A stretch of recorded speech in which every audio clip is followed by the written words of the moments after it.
Welcome back to the Abide Project. My name's Pastor Lloyd Hemstreet. And I'm Pastor Richard Britton at Beckwith Hills CRC. We're glad to be with you today, and the reason we're with you today is, well, it's end of May, just about June. What is that time of year, Richard?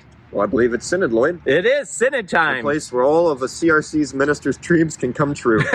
I don't think that's how, well, there's several ministers in my classes, at least, that do not look forward to Synod or wouldn't think of Synod in that way, but we're very thankful for those that are delegated to Synod and serving there this year. And they began their important work last night, actually, already, as they met together for an online using Zoom to get together and go ahead and elect officers for this coming year's Synod. Yes, and it was pretty smooth, Lloyd. Very little technical difficulties. It looked like it went pretty well. We commend our fellow ministers for that. Yes, the ministers and all the office bearers, they got together and made that work well.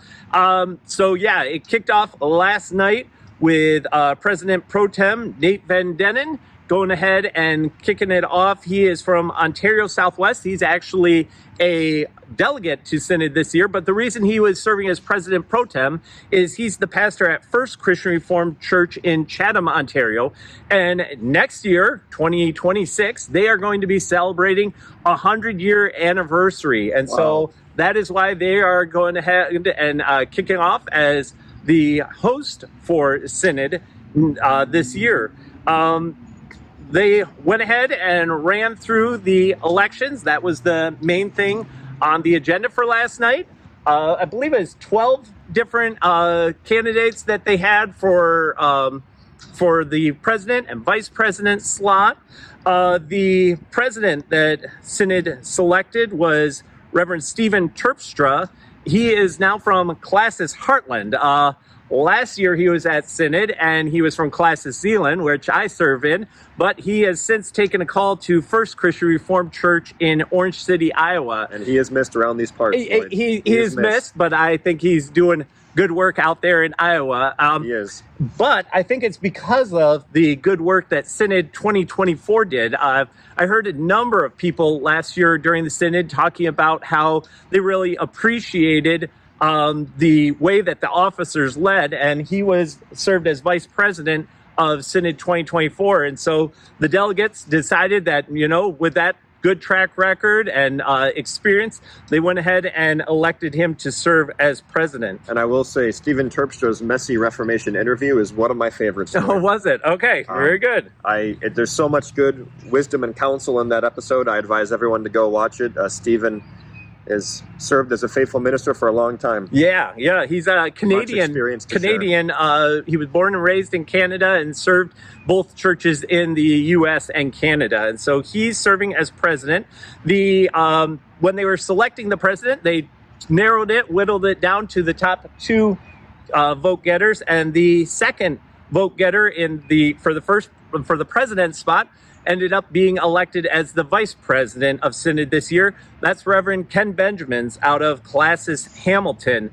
Ken serves at Calvin CRC in Dundas, Ontario. And so Ken's someone that's been around the denomination for a while, has many years of Synod experience under his belt, and so I'm sure he'll do very well serving in that vice president role. And it makes sense, Synod's being held in Canada, Ancaster, Ontario at Redeemer University. Yes, it is. 2 Canadians as president and vice president. Yes, it is. For the clerk positions, we had a first clerk selected of Reverend Josh Christoffels. He serves out of Classis Ileana at Hammond CRC. And once again, common theme, Synod 2024. Josh served as first clerk for that Synod. The officers did well leading all through those proceedings. And so Synod 2025 said, hey, we want him to be up front and leading and serving in that way once again. So we thank Josh for his faithful service. And then second clerk, we had new blood. There was new blood. There was a Reverend Gary Van Leeuwen. He is out of Classis Alberta South and Saskatchewan. He serves at Noble Ford, which he mentioned during the meeting is the oldest CRC church in Canada. So about 20 years older than First CRC in Chatham. So that is who is going to be the officers for Synod this year. A good slate, I would say. Lloyd. Yep. A good slate. And when they and he's someone that's had, I think I counted it's his 5th or so Synod that he's been to. So someone with a lot of experience and wisdom to help lead. Championship DNA, some would say. Championship DNA. Okay, maybe we'll go with that. I don't know where to go from there. Very good. So those are going to be the officers. This morning we're at Calvin Theological Seminary here out front of that. And I noticed banners here that in 2026, they're going to be celebrating their 150th anniversary. But Synod's not coming to Calvin, like you mentioned. It's going to be held in Redeemer. It's not. Yep. We'll have to make the journey up north. Well, it's not that far north. It's more That's true. It's not that far north. More just east from here. Yeah. But yeah, we talk about going north of the border, and that's the common saying. What are some of the things that Synod's going to be dealing with as they meet there in June? Oh, good question, Lloyd. Well, the agenda this year is 431 pages. That sounds like a lot. Hear that number and think it's a lot.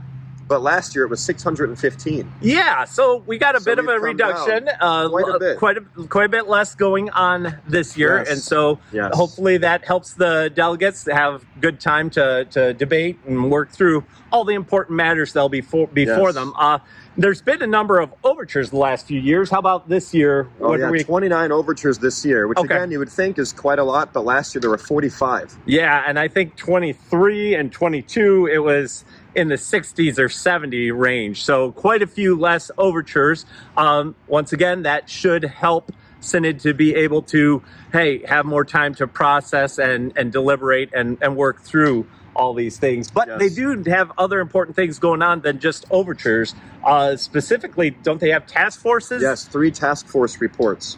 So there is a report on assisted suicide. Okay, medical assistance in dying. Yes, that's become a big that's legal in Canada. Well, and a number of the Western U.S.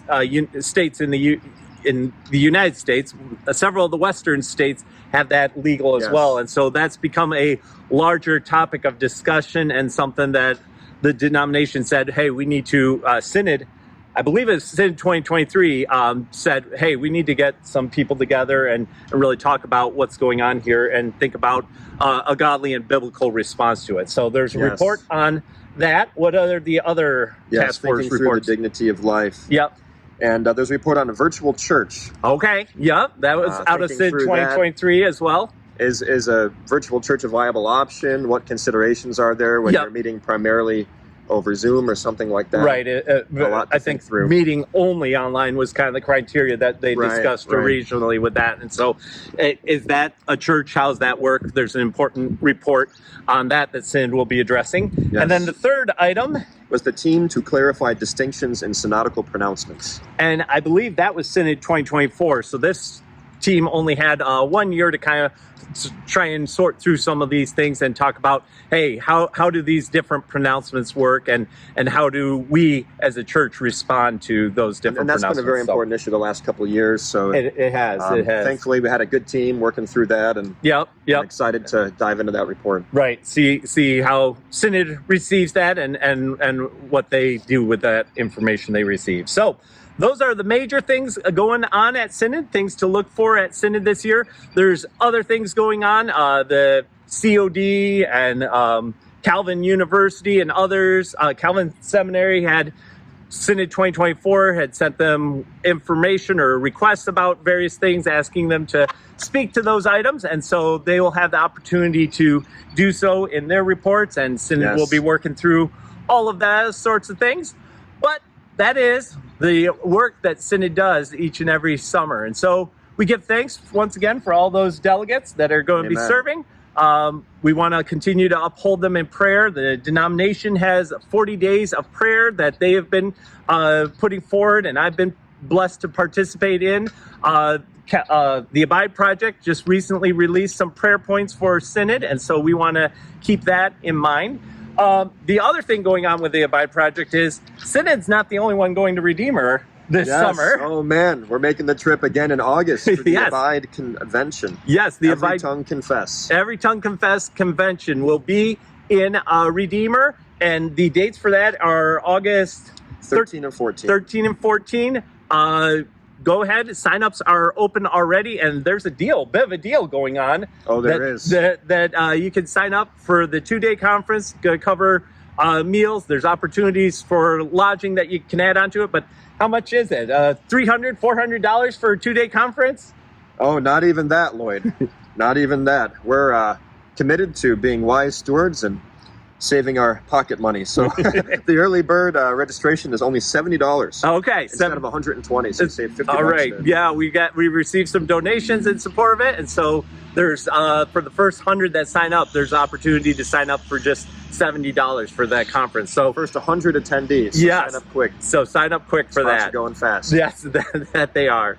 All right. Now, well, Lloyd, I have a big question. Are we renting a van again, and you know? Oh. Caravanning? Yeah, I was in a van heading to Iowa last year, and so I don't know. There might be opportunities if you're in the greater West Michigan area to carpool and head to Redeemer for the Abide convention. So no, I say that because Lloyd and I rode together last summer. Out to Iowa, Sioux Center for the convention last summer. That was a fun time, wasn't it, Lloyd? It was a great blessing, and yeah, it's really good for when God's people get together, and I have opportunity not to do the work of Synod, but rather to be blessed by sitting under the preaching of His Word. Yes. And we have several great ministers that are going to be speakers for us this year. So we have Christian Sebastia. Yep, Christian Sebastia. From a church in Texas. We have Michael Bentley from St. Louis.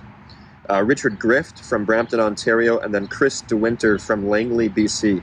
All right. So those are the speakers. A lot of solid speakers. Yep. Looking forward to hearing them bring God's word to us. So, and Ed Garber, too, is bringing the public lecture. Oh, yeah. Ed Garber is going to be there, too. So, anyway, lots of good things. Go ahead and look it up and follow it on our website, and you can find all the details on the convention this summer. So, and again, I want to say Ed is great. If you plug for his Messy Reformation interview. Okay. I just found it very engaging. Again, Ed has a lot of pastoral experience. Yeah. He has PhD, wise person. Yep. I recommend that as well. Very good. Well, Richard, I think that's going to about wrap up our first report. But Lord willing, there will be more reports coming in a couple of weeks as Synod gets going. But until then, we'll see you next time. We trust in the kind providence of God going into this Synod, and we look forward to seeing what God's going to do. Amen. All right. With that, we'll see you next time. Yep. See you guys.